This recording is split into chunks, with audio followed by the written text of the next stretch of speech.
جواب دے دیجئے۔ بعد پیغمبر جبرائیل جواب لے کر نہیں آتے تھے، سوال کرنے آتے تھے۔ کون ہے جبرائیل بتائیے؟ علی نے کہا تم ہو جبرائیل۔ اب میں صرف ایک اشارہ دو اشارہ کر رہا تھا کہ بعد پیغمبر امیر المومنین نے خبریں دیں یا نہیں دیں۔ یہ جو روایت ملتی ہے جو سواد اعظم کی کتابوں میں، علامہ جلال الدین سیوطی نے لکھا ہے کہ علی ان 5 حرفوں سے حا میم عین سین قاف قیامت تک کے آنے والے حادثات کی خبر دینے کا ملکہ رکھتے تھے۔ یہ علوم القرآن، یہ وہ علوم القرآن جو قرآن کی ملکیت ہے۔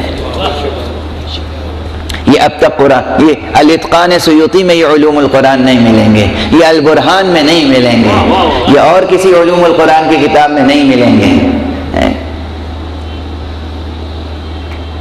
تو یہ مقام استشہاد ہے۔ مثال عرض کر رہا ہوں کہ آنے والے واقعات کی خبر دینا، مشہور واقعہ، یہ وہ واقعہ ہے جس کا خود خوارج انکار نہیں کر سکتے، مسلمان نہیں، خوارج بھی انکار نہیں کر سکتے۔ جنگ نہروان کے لیے امیر المومنین نے اعلان فرمایا کہ جاؤ خوارج سے جنگ ہوگی۔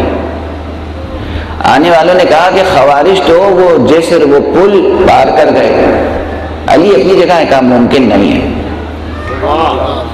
نہیں ممکن نہیں ہے، وہ پل پار نہیں کر سکتے۔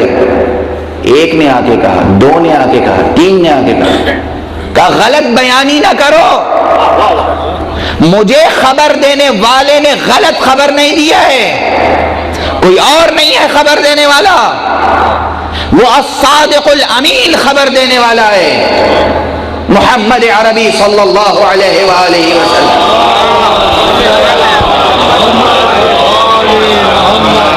ممکن نہیں ہے کہ وہ اس جسر سے، اس پل سے آگے بڑھ جائیں، ان کی قتل گاہ یہی ہے اس پل سے پہلے۔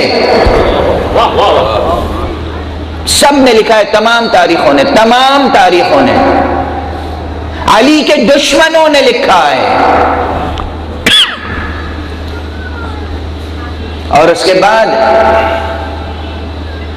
یہی نہیں کہ قتل گاہ یہاں ہے، جب اپنے ساتھیوں کو بھیجا کہ ان میں سے 10 سے زیادہ نہیں بچیں گے،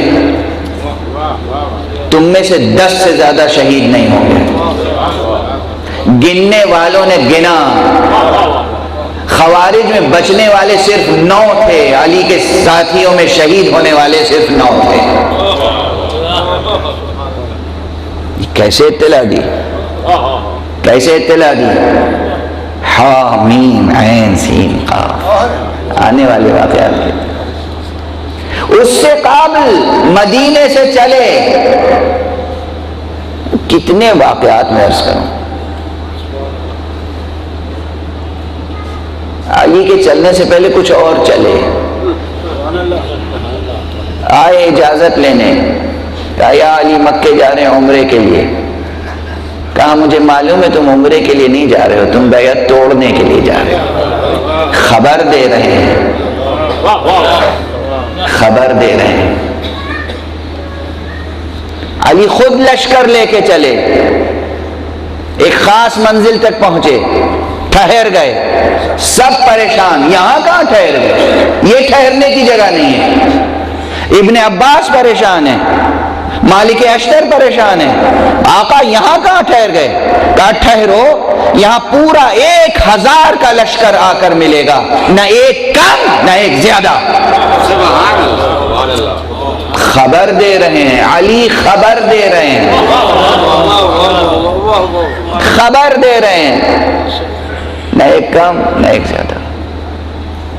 اب مالک اشتر پریشان ہے، عبداللہ ابن عباس پریشان ہیں، اور ساتھی پریشان ہیں۔ لشکر آیا، اولن تو آنے ہی کی امید نہیں تھی، آیا، گنتے رہے، ایک ایک کو گنتے رہے، ایک ایک کو گنتے رہے، ایک ایک کو گنتے رہے، اور یہاں تک کہ ایک کم نکلی تعداد، پریشان، ایک دوسرے سے گفتگو کر رہے ہیں۔ علی کی بات کبھی غلط نہیں ہو سکتی، کچھ کچھ لمحے گزرے تھے کہ پھر وہ ایک بھی آ گیا۔ علی مسکرائے، ابن عباس میری باتوں پہ شک کرتے ہو، میری باتوں پہ شک کرتے ہو؟ تعریف ہے یہ، ضعیف منقبت کی روایتیں نہیں ہیں، یہ تاریخ ہے، یہ وہ باتیں جو میدان میں علی نے خبر دی ہیں، کھلے میدان میں علی نے خبر دی ہے اور پورے مجمع نے علی کی تصدیق کی ہے، تب یہ حقائق تاریخ کا حصہ بنے۔ یہ کہاں سے علوم وجود میں آ رہے تھے، اظہار ہو رہا تھا، کہاں سے یہ خبریں سامنے آ رہی تھیں؟ صفین کے لیے گزر رہے ہیں، کربلا سے گزرے، ٹھہر گئے، 2 رکعت نماز پڑھی، آنے والے واقعے کی خبر دی، ایک ایک جگہ کی طرف اشارہ کیا، یہ وہ جگہ ہے جہاں ان کے خیمے لگیں گے، یہ وہ جگہ ہے جہاں ان کے خون بہیں گے۔ اللہ اکبر،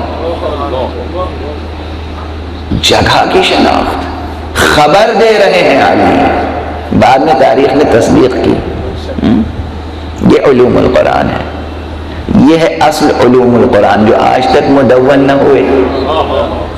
کیوں مدون نہ ہوئے؟ کیوں دسترس عمومی میں نہیں گئے؟ بس ایک جملہ عرض کروں گا، افسوس یہ ہے، قابل غور ہے، دعوت فکر ہے، لمحہ غور ہے۔ آپ احادیث کے مجموعوں کو اٹھا کر دیکھیں، دشمنان محمد و آل محمد سے، قاتلان آل محمد سے، قاتلان حسین مظلوم سے تو روایتیں لی گئیں، مگر نہیں لے گئیں تو ائمہ اہل بیت سے، اور جب روایتیں نہیں لی گئیں تو علوم کہاں سے حاصل ہوں گے؟ جب آپ نے وہ دروازہ ہی نہیں کھٹکھٹایا تو علم کیسے حاصل ہوگا؟ بس تمہید کے لیے اتنا کافی ہے۔